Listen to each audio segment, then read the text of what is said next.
When Joe Walsh joined the Eagles, he thought he was bringing the party. But Don Henley had one brutal secret rule that nearly destroyed the band. If Joe broke this single, bizarre command, he wouldn't just be fired, he'd be banned from every luxury hotel in the world. This is the story of the hidden contract that kept the biggest band in history from falling apart. Most people look at the Eagles and see the ultimate symbol of laid-back California rock, but the truth is far more sinister. Behind the lush harmonies of Hotel California was a cutthroat corporate dictatorship, ruled by a man who valued absolute control over human connection.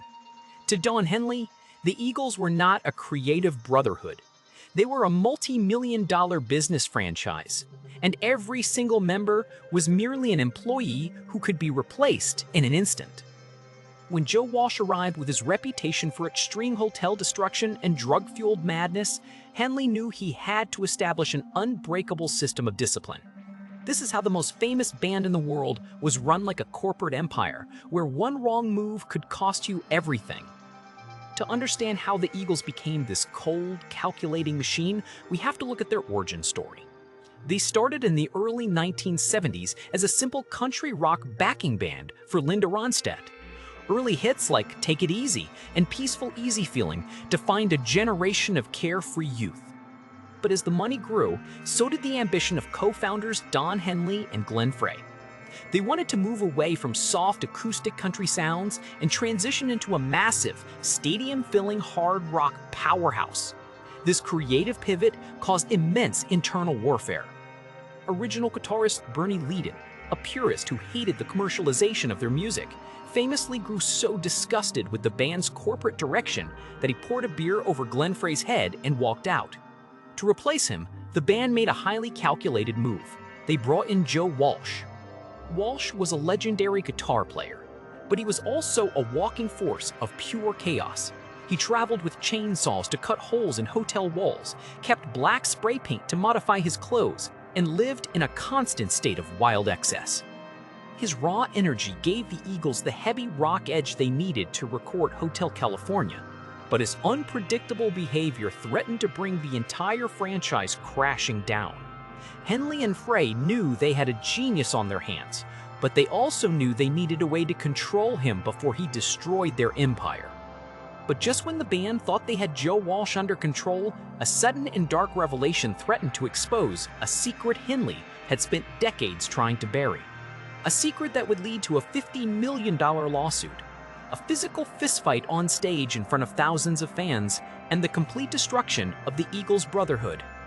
If you think Henley's rules were just about keeping the peace, you are about to discover the hidden financial documents that prove the Eagles were never a band at all, but a corporate dictatorship, where some members were treated as nothing more than glorified low-wage employees. This is where Don Henley's legendary brutal rulebook came into play. Henley believed that the Eagles brand was a sacred commodity, and he established a system of discipline that resembled a corporate training camp rather than a rock band. There were 3 core rules that everyone had to follow, and the penalties for breaking them were severe. First, there was the rule of absolute musical perfection on stage.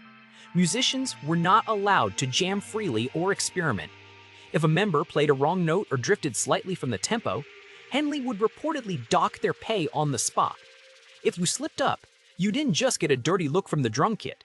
You got a literal financial penalty. They functioned like a Swiss watch. Second, there was a strict code of stage decorum. No distracting antics, no unapproved talking, and absolutely no behavior that detracted from the clean, professional image of the band.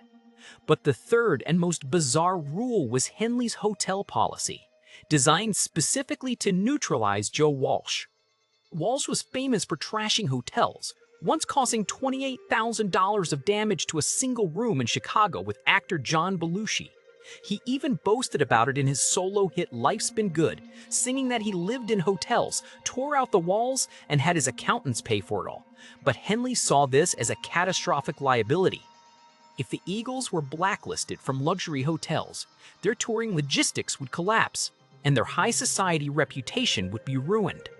Henley implemented a brutal, legally binding policy, Any member who caused damage to a hotel room would not only pay for it out of their personal share of the tour profits, but if they got the band banned from a hotel chain, they would be immediately suspended and legally locked out of the band's corporate profits. The message was clear. You could be a rock star on your own time, but when you were on an Eagles tour, you were a corporate employee. To many outsiders, Henley's control might seem like the actions of a greedy tyrant, but there is a counterintuitive perspective to consider. Did this extreme discipline actually save the Eagles? During the late 1970s, the rock world was littered with the corpses of bands that had burned out due to drug addiction, financial mismanagement, and chaotic leadership. Bands like Fleetwood Mac and Led Zeppelin were constantly on the verge of collapse because they had no central authority. Don Henley and Glenn Frey understood that to survive, the Eagles had to operate like a business. By establishing a rigid corporate structure, they protected the band from its own worst impulses. In fact, many music historians argue that this strict discipline actually saved Joe Walsh's life. Walsh's substance abuse was so severe that without the clear, unyielding boundaries set by Henley, he may have suffered the same tragic fate as many of his contemporaries. The rules forced him to maintain a level of professionalism that kept him grounded. It turned a group of highly volatile, drug-fueled musicians into a reliable, stadium-filling machine that could generate hundreds of millions of dollars. The tragedy of the Eagles is that their greatest strength, their absolute uncompromising discipline, was also the very thing that made them hate being in the same room together. It was a golden cage where the music flourished, but the friendships suffocated. By prioritizing the brand over the individuals, Henley created an immortal catalog of songs. But he also created a workspace so toxic that members would count down the minutes until they could get away from each other. At the heart of this corporate dictatorship was a highly sophisticated legal and financial architecture. Most bands operate as partnerships, where all members have an equal say and an equal split of the profits. The Eagles started that way, but as they grew, Henley and Frey systematically restructured the band's legal agreements. They created a company called Eagles Limited, which established Henley and Frey as the sole directors with absolute veto power over all business decisions. The other members, including Don Felder, Joe Walsh, and Timothy B. Schmidt, were effectively demoted to the status of hired contractors. They received a salary and a smaller percentage of the touring profits, but they had zero voting rights and no ownership of the Eagles brand or catalog. To execute this cold corporate vision, they hired Irving Azoff, who became the most ruthless manager in the history of the music business. Azoff was known as the ultimate enforcer, a man who would gladly play the bad guy to protect Henley and Frey's interests. This legal structure meant that any dissent was met with swift legal retaliation. If a member complained about their pay or questioned the leadership, they were reminded that they could be replaced in an instant. The music was a product, the tour was a franchise, and Henley and Frey were the exclusive owners. Every contract signed by incoming members contained clauses that stripped them of their intellectual property rights, ensuring that the core partnership remained a two-man board of directors. The reality of this pressure cooker environment is best illustrated by the real-world explosions that eventually tore the band apart. The most famous example is the legendary concert on July 31, 1980, known in rock history as the Long Night at Long Beach. It was a benefit concert for California Senator Alan Cranston, an event that guitarist Don Felder strongly disagreed with playing. Before the show, when Senator Cranston thanked the band backstage, Felder reportedly muttered a dismissive comment saying, "You are welcome, I guess." Glenn Frey was so incredibly furious at this perceived insult to their hosts that he spent the entire concert planning to physically assault Felder.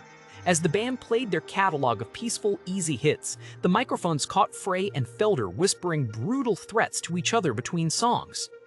Frey would lean over and say, "Only 3 more songs until I kick your ass, pal," and Felder would respond in kind. When the concert ended, Felder smashed his guitar backstage and stormed off. The band officially broke up that very night, and Don Henley famously declared that the Eagles would only play together again when hell freezes over. Yet the corporate machinery was so powerful that when they did reunite 14 years later for the massive Hell Freezes Over tour, the old financial imbalances remained. This led to the ultimate case study of Henley's absolute rule, the firing of Don Felder in 2001. When Felder formally questioned why Henley and Frey were receiving significantly higher percentages of the royalties from their box set and touring revenues, he was met not with a discussion, but with a termination letter signed by Irving Azoff. Felder filed a $50 million lawsuit alleging wrongful termination and breach of fiduciary duty, which was eventually settled out of court. The message to the rest of the band and to the music world was clear. In the Eagles, there was no room for democracy. Ultimately, the story of Don Henley's brutal rule leaves us with a fascinating question. Was he a greedy tyrant who destroyed the brotherhood of his band? Or was he a visionary genius who realized that absolute control was the only way to build an immortal rock legacy? The results speak for themselves. The Eagles sold over 200 million records, had the best-selling album of the 20th century, and established the blueprint for the modern multi-million-dollar stadium tour. By treating the band as a corporate empire rather than a casual fraternity, Henley preserved the flawless quality of their music and ensured their financial dominance for decades. But it came at a devastating human cost. If you want to understand the dark, cynical reality behind the beautiful harmonies of Hotel California, you don't need to look at the lyrics. You just need to look at the contracts. If you want to see how this corporate mindset changed the entire music industry forever, watch our next video on how the music business was rebuilt to silence artists.